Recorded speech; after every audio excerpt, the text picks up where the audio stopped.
saca malas cosas. Mas yo os digo que de toda palabra ociosa que hablen los hombres, de ella darán cuenta en el día del juicio. Porque por tus palabras serás justificado y por tus palabras serás condenado. Es justamente lo que acabo de enseñar. Nosotros, siendo malos, es mejor callar y no decir una sola palabra. Porque cada palabra que digamos de lo que nosotros creemos, ¿qué va a ser? ¿Qué dije que va a ser? Malo. Malo, mentira, crítica. Y encima vamos a ser juzgados por cada palabra que digamos. Para comprender qué es el pecado contra el Espíritu Santo, vuelvo a repetir, debemos entender perfectamente quién es ese ser, Espíritu Santo, contra quien va dirigida la blasfemia o el pecado. Y voy a dar algunas definiciones. El Espíritu Santo no es un ser llamado Dios Espíritu Santo. Eso en primer lugar. ¿Qué dije? El Espíritu Santo no es un ser llamado Dios Espíritu Santo. No es un ser Dios Paloma. Segunda definición. El Espíritu Santo no es la tercer persona de una Trinidad. No es la tercer persona de una Trinidad de dioses.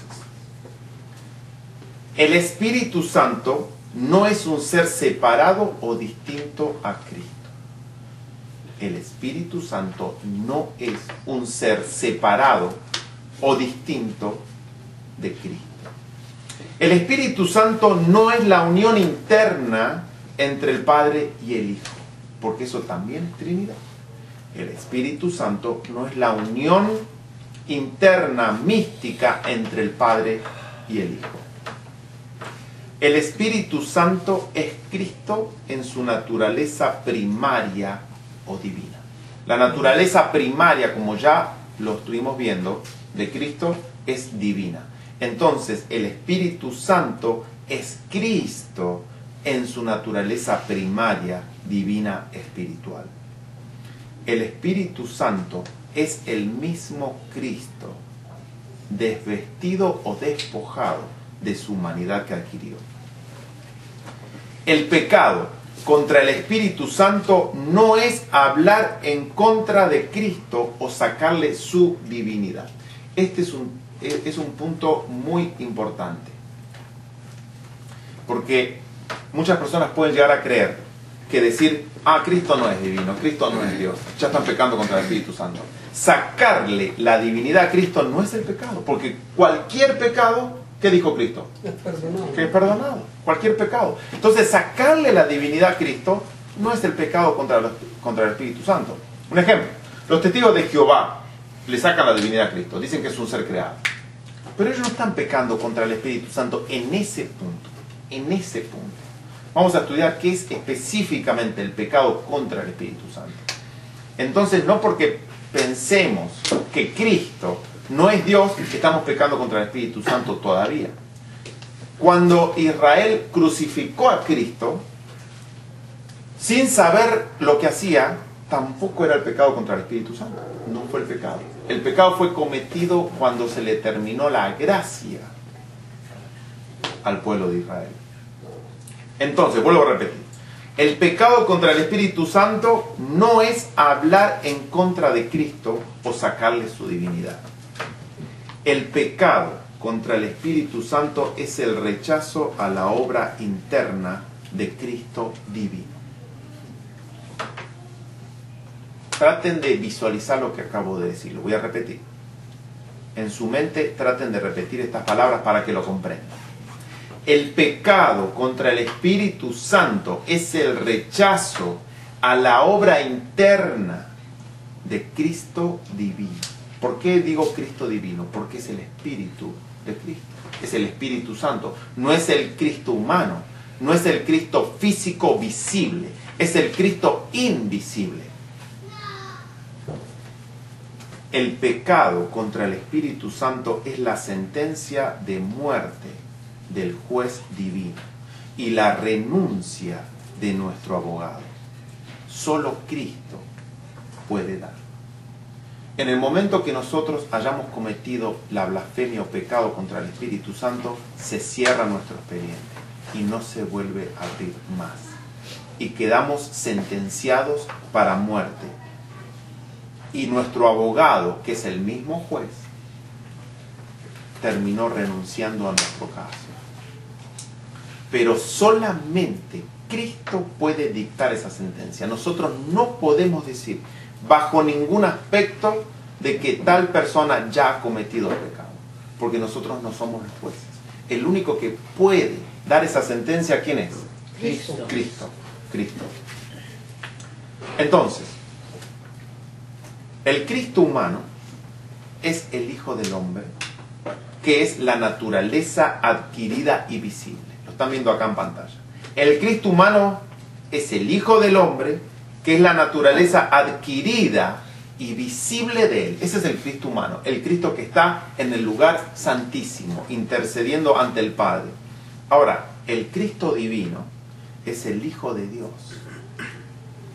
Es la naturaleza primaria espiritual, divina, invisible al ojo humano y omnipresente. Esa es justamente la definición del Cristo divino. Vuelvo a repetir. El Cristo divino es el Hijo de Dios. Es la naturaleza primaria espiritual, divina, invisible al ojo humano y omnipresente. Un espíritu divino morando en un templo de carne. Esta cita la he usado muchas veces, pero es una cita que debemos recordar permanentemente. Está en el Comentario Bíblico Adventista 7a, en la página 157, o en el Comentario Bíblico Adventista tomo 4, página 1169. Elena White define lo siguiente: pensad en la humillación de Cristo. Tomó sobre sí la naturaleza caída y doliente del hombre, degradada y contaminada por el pecado. Tomó nuestros dolores, llevó nuestro pesar y nuestra vergüenza. Soportó todas las tentaciones con las que es acosado el hombre. Unió la humanidad con la divinidad. Un espíritu divino moraba en un templo de carne. Y esto es lo que tenemos que mantener. ¿Qué era Cristo? Un espíritu divino que moraba en un templo de carne. Entonces, ¿quién era el Espíritu Santo? El Espíritu Santo estaba morando en ese momento en un templo de carne.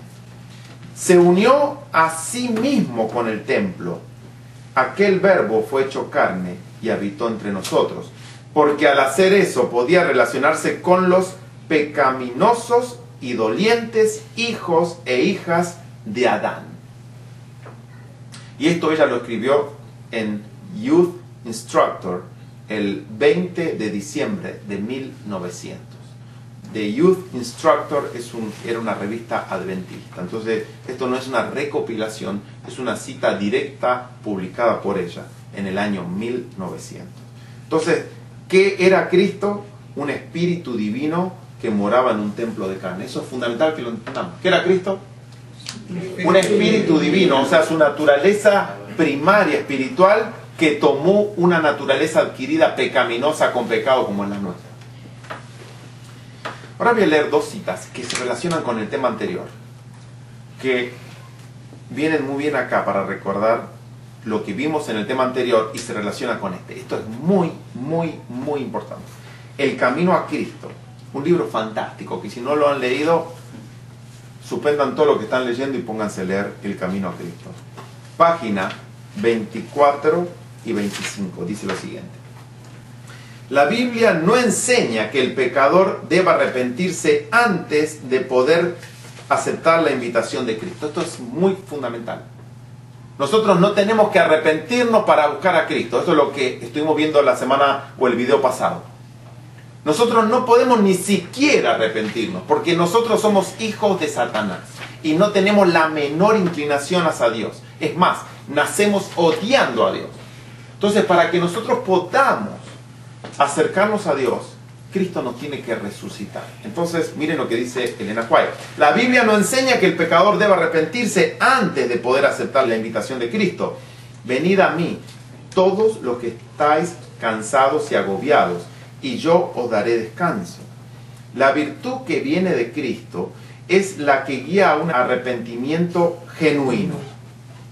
¿La virtud que qué? ¿De dónde viene la virtud? De Cristo. La virtud es de Cristo, es todo de Cristo. La virtud que viene de Cristo es la guía a un arrepentimiento genuino. Pero la virtud viene de ¿quién? De Cristo. No hay en nosotros virtud alguna. Nada. Después dice, San Pablo habla del asunto. Y acá tengo que explicar, y cada vez que leo el San me molesta. Porque ese San los agregaron los católicos. Si ustedes buscan en la Biblia, en ningún lado dice San Pablo, San Pedro, San Juan, San Mateo. Y los pastores siempre dicen San Pablo, San Pedro, el San, el San, el San. Lo tienen como un santo. Falta solamente que pongamos acá una vela y una foto de Pablo para decir San Pablo. Elena White pueden buscar en todos sus escritos y nunca dice San Pablo. Dice directamente Pablo, Peter. Pero ¿qué hicieron los traductores católicos adventistas al traducir esto? ¿Qué pusieron? ¿Qué le agregaron? Algo que jamás ella dijo, San Pablo. Entonces cada vez que leemos esto, realmente lo voy a evitar porque me da fastidio. El San no está en las escrituras originales, ni tampoco están en los escritos de Elena White. Eso es catolicismo puro, el San. Ok, vuelvo a leer. Sin el San. Pedro habla del asunto de una manera muy clara.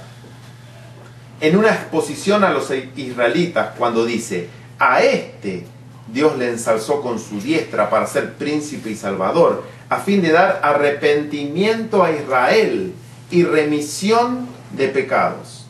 Hechos 5:31. Bien clarito dijo Pedro que el arrepentimiento viene a través de Cristo. Miren lo que dice Elena White, esto es fundamental, fundamental.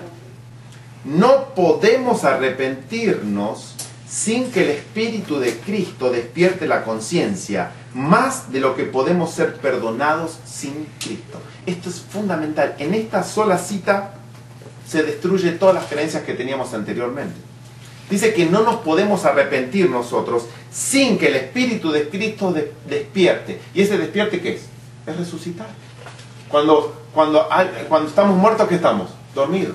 Entonces Cristo nos tiene primero que resucitar. Entonces dice, no podemos arrepentirnos sin que el Espíritu de Cristo despierte la conciencia, más de lo que podemos ser perdonados sin Cristo. Así que dice, el mismo valor, el perdón de Cristo, como el valor de que tiene que venir Cristo a nosotros, personas muertas, sepultadas en nuestros delitos y pecados, y despertarnos con su Espíritu y nuestra conciencia para que lo podamos ver aún estando en pecado, aún teniendo pecado y aún siguiendo pecando. Cristo nos despierta. Miren lo que sigue diciendo. Cristo es la fuente de todo buen impulso. ¿Es el Dios Paloma, Espíritu Santo, la fuente de todo buen impulso? Dice, Cristo es la fuente de todo buen impulso. Él es el único que puede implantar en el corazón enemistad contra el pecado. Eso es lo que pasa, que nosotros nacemos amigos del pecado. Nosotros nacemos amando el pecado porque fuimos engendrados en el pecado y tiene que venir Cristo, resucitarnos e implantarnos algo en el corazón para que nosotros tengamos una enemistad contra lo que por naturaleza misma amamos, que es el pecado. Nosotros no necesitamos pecar para ser pecadores. Nosotros pecamos porque somos pecadores. Todo deseo de verdad y de pureza, toda convicción de nuestra propia pecaminosidad es una prueba de que su Espíritu está obrando en nuestro corazón. Jesús dijo, yo, si fuere levantado en alto de sobre la tierra, a todos los atraeré a mí mismo. Y ahora voy a leer otra cita del Camino a Cristo, página 25 y 26. Es verdad que algunas veces los hombres se avergüenzan de sus caminos pecaminosos y abandonan algunos de sus malos hábitos antes de darse cuenta de que son atraídos a Cristo. Es verdad que empieza uno a reformarse de muchas cosas y todavía sin ser cristianos, todavía sin ser llamados por Cristo, pero ¿quién está llamando en realidad sin que nosotros sepamos? Miren lo que ella dice. Pero cuando hacen un esfuerzo por reformarse, con un sincero deseo de hacer el bien, es el poder de Cristo el que los está atrayendo. Esa reforma, aunque sea y ni siquiera la saben, ¿es el poder de quién? Cristo. De Cristo. Una influencia de la cual